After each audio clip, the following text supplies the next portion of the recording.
don't know Dine.Digital, we are in the business of helping the restaurant industry, especially fine dining. And so give us a follow and a like and see what we're up to as we move forward. And today we are delighted to have a new friend, and his name is Chef Brent with the Mick Brasserie. How are you doing, Brent? I'm doing great. Thank you for having me on your show. Yeah, we're glad to have you. And as we're getting going here, I'm going to make sure that we're cracking on Facebook like we want to. And it does say we are live, so that's a thumbs up. All right. And please share, because we want to get the word out about Brent's new venture that he's going to be talking about. And of course, us. We want people to talk about us. So you see this, please do that. You were going to tell us about the Mick. Yes, Mick Brasserie, brand new concept. So anyway, this is something that I really wanted to create, something that was kind of my own story. Mm-hmm. I used to work in professional yachting for a number of years, and had an opportunity to be able to travel around the world. My second home is France. My wife is French, so I really wanted to be able to bring some of that influence back into it. So we're really looking at French colonial. So it has influences from like Europe, North Africa, Southeast Asia. And I wanted a place, where I wasn't just restricted to say like being strictly just French cuisine, because that's not what we are. It's really about small shareable plates. But if you can pull in some of those ingredients from some of those other countries, just your palette of flavors becomes much, much larger. But because we're a brasserie, we also have an associate, which also means brewery in French. Right. We are working with local breweries to do collaborative brews. So we are really trying to be able to kind of keep that whole brasserie thing going. But our wine selection is going to be outstanding. So we're really just focused on beer, wine, small plates. Awesome. That's great. All right. So this kind of, the question that I typically will ask is, tell us how you got started, but you kind of covered that already. But so the question would be really, when is it, like, obviously you probably had one plan pre-COVID-19, and there's probably a different one, I'm assuming, right now. So when is the kind of kickoff for you guys? I mean, originally we had anticipated that we would be open, by now. Honestly, it was actually a blessing that we weren't, because otherwise we would have had so many other expenses to be able to lay off. I mean, your staff, you're talking about heartbreaking. These are people that need the jobs. And we're not talking about high paid labor to begin with. And to try to let all those people go, for me, would have been a dagger to the heart. So we actually dodged a small bullet, but trying to be able to open in the time of a pandemic, a place where you gather in public, is just bad timing. But we know that we're going to get past this, and we know that it's going to be great. And we're hoping still to be open as soon as this thing passes. I'm hoping it's going to be in May sometime. We will be ready. Our plan originally was we weren't going to do much of a takeout business to begin with. We'd had anticipated it, but now I don't see how you can avoid it. Right. With my liquor license, and also too with the loosening of restrictions on the ability to be able to deliver, wine and beer or whatnot, I think we're going to be able to go with a very robust to-go type of business. Either you can come and pick it up, or we can actually have a service that'll bring it to you. But to be able to have like a romantic meal for two and a bunch of small plates and a bottle of wine, I think it's going to work out just fine. Yeah, very nice. So you kind of gave us a little bit of it, but we give us a little bit more about what your guests can expect when everything's up and running the way that you initially envisioned. What are they going to expect in the atmosphere and what it's going to be like? Again, elevated atmosphere, but again, we don't want it to be, too formal. We definitely wanted this to be, well, to tell you the truth, one of the things that when I created this business, I really had my employees in mind, almost more so than the customers, because again, it's your employees that create a great experience. It's your employees are the ones that make the food to bring that experience to the table. And I'm trying to be able to create an environment that works best, around them. I want to make sure that people are correctly compensated. I want to make sure that they're working in a beautiful and safe environment. When you walk in, we're not talking about a, kind of a dark restaurant. It's going to definitely be light and bright. Oh, nice. With the population that we have around us, especially with the Madison Improvement that's next door, which is a spin club, as well as modern yoga, which is just basically across the parking lot. We know that we have a very female friendly atmosphere that we're trying to create. So again, the food, light, bright, colorful. We're not going to do kind of I would call commodity food. It's not burgers, wings, tacos, pizza, steaks, fried calamari, or spinach dip. We really want to be able to be focused on things that are done with craft. I mean, if you Yeah. couldn't, things that, it's difficult to be able to produce a lot of these nice foods at home for yourself. And I'm like, if you could make your own hamburger at home, I mean, why are you going to go pay $15 at a restaurant for a burger? I'd rather you come in there and have something that's just beautifully crafted, Yeah. plates that are worthy of a photograph. And, but again, light, clean, bright, beautiful, definitely have a vegetarian focus. Vegetarian and seafood. I mean, it's really where I'm trying to be able to go with this. So if you want to be able to come in and get a dozen oysters, you can do that. If you want to be able to go entirely vegan, you can do that as well. Oh, sounds great. I like it. It'll be exciting for when you guys are up and running full bore. All right. So, how about this? What's the one thing on the menu that when your guests come, they're going to have to try above anything else?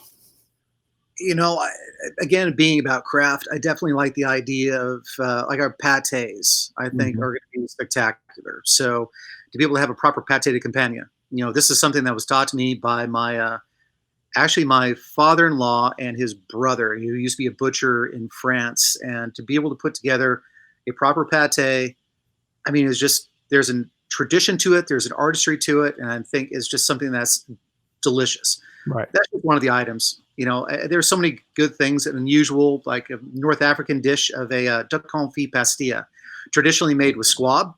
We're actually doing it with duck confit. Yeah. So, nice, crunchy with the layers of filo around side, a chermoula sauce underneath. So again, not food you're going to find anywhere else. And I think that's going to be kind of our key to success. Oh, that's awesome. That sounds great. All right. So thinking in the future. Oh, by the way, before we move on to the next question, the pate, we are going to have a little showcase. We don't have the live food this time, but we will show you a little example of that. So stick around to see the chef Brent pate. All right.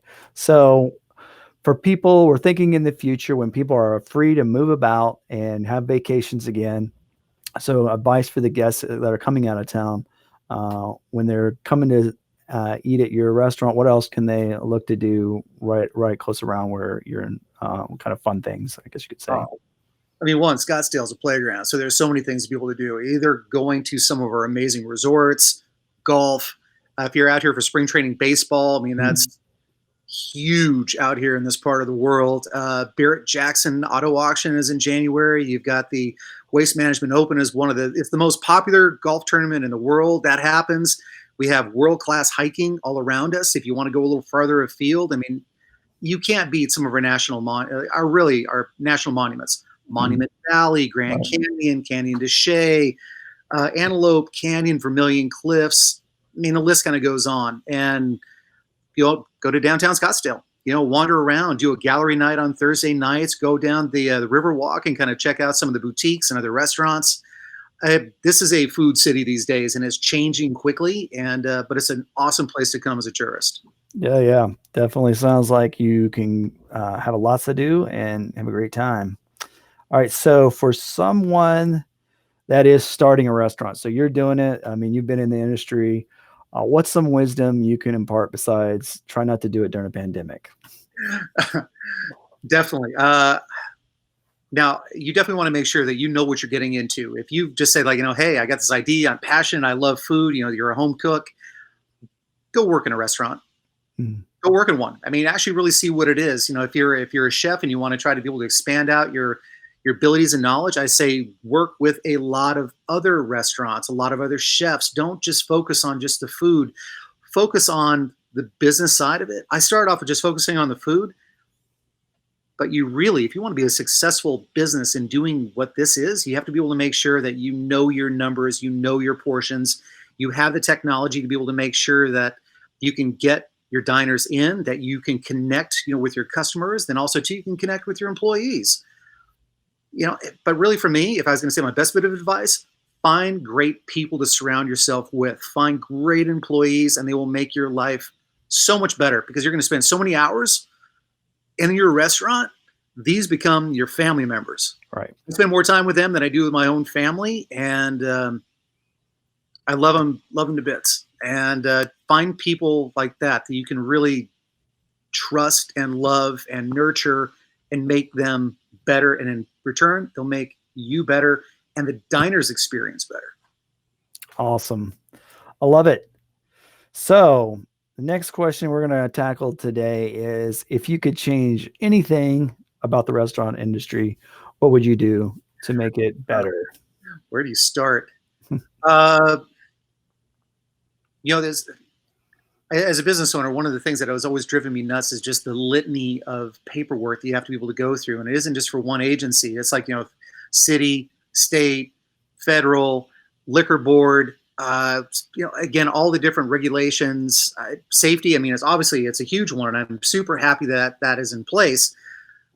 But just the taxation and the fees and the licensing that you have to be able to pay for, there's the barriers to entry to get into this business are steep. And most of us, I mean, we're craftsmen and we just want to be able to cook for people. That's what chefs do. We nurture people. We feed people. That's kind of our mission and our goal in life. And when you kind of get stuck up in all the other paperwork, I wish there was an ability to be able to kind of simplify all that down, make it more streamlined. And I have to admit, the loan process, just to get a loan for a restaurant, I mean, that is a financial colonoscopy. And actually the colonoscopy was much more pleasant. Yeah. All right. Good word picture. That's bad visual. I'm sorry. All right. So following up that thought with a little more pleasant one, what do you love most about being a restaurateur? The people. Far and away. I love being around people. I love being a part of a team. I think that's one of those things that I know that I miss, when with my last project that I had in Massachusetts, when I moved on from there, is really leaving that team behind and the people that were so important to me. I love that. I love being able to walk into a dining room. I love seeing happy faces. I love seeing, people celebrate their lives. I mean, that's what they do when they go out to restaurants. It's a little celebration of your life. Yeah. And that's what I love about it. Yeah, that's good. Cause, in this time, it's like we're having to recalibrate how we're celebrating, and it looks different. Just like, not to toot my own horn, but I just had my birthday yesterday. Happy birthday! Thank you. But that was a home meal.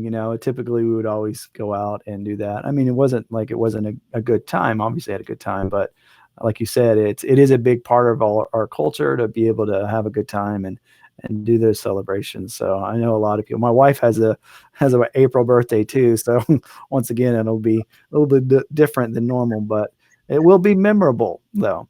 It won't be forgotten. Just kind of postpone that celebration a little bit longer. It's not the same thing to try to be able to do, a celebration, online, with one another. But I look forward to that day that I can bring everybody in, open up a bottle of wine, put out a bunch of plates, and just say, guys, we made it. We made it. We got through it. Yeah. And it's time to get on with our lives and again, be appreciative of the things that we do have. And I think, with my own kids, I'm trying to be able to enforce upon them. It's look at all the freedoms that just suddenly went away and you take them for granted. You think you could just leave the house, walk around, go wherever you want, do whatever you want, meet whoever you want. And suddenly that changes. Be grateful when this is over and be grateful for the people that are around you and be a little kinder for those people that you don't know. Yeah. Definitely good thought there. And we're going to do a wrap up on our main portion today by showing off the dish. So I also want to throw, while we're talking about your Instagram, there's also our Instagram. So we'll get to the dish in a moment. So please follow the Mick Brasserie on Instagram. And I'm sure if you go there, you'll find other platforms that you can check them out on, including their website and those type of things. But now we're going to do a virtual share of the Mick Brasserie pate. Well, this is our pate. It's a bacon-wrapped porky goodness. I mean, this is really what I would say, French culinary craftsmanship comes in. It's like this is a long tradition of something that they've done for a long period of time in France. There's a recipe that was taught to me by my father-in-law. But I mean, with fresh pistachio, a little bit of cured ham inside, it's just delicious. And I hope you get a chance to be able to come in and try it with us here at the Mick Brasserie. Yummy. Yeah. Okay. I'm gonna hide your delicious dish for now. I'm on the other side of the screen. We switched it up. We're going crazy here. Um, so, any parting thoughts that you would like to just share, or anything else that you want to say? The floor is yours, Chef Brent. Yeah, no, I just want you to be able to come out here and enjoy us when we do get a chance. I mean, not just us, but all of these other restaurants. Come out, be a part of the community, hang out with your friends and neighbors. We've got a gorgeous patio. The weather should be really, really nice. I'm just looking forward to seeing all your faces and being able to get on with the lives that we all want to be able to live. So Yes. let's just get through this thing. Excellent. Yeah, good thought. This too shall pass. That's what I've been saying, and we just got to continue to be there for one another. And this is Dine.Digital's way of being there for the restaurant industry. So please follow the Mick Brasserie. Be right on top of it when the guys are ready to open their doors and start serving amazing food. So much thanks to you as well, Chef Brent, for taking time out to let us know about what you guys are up to. Really appreciate it. All right, everybody.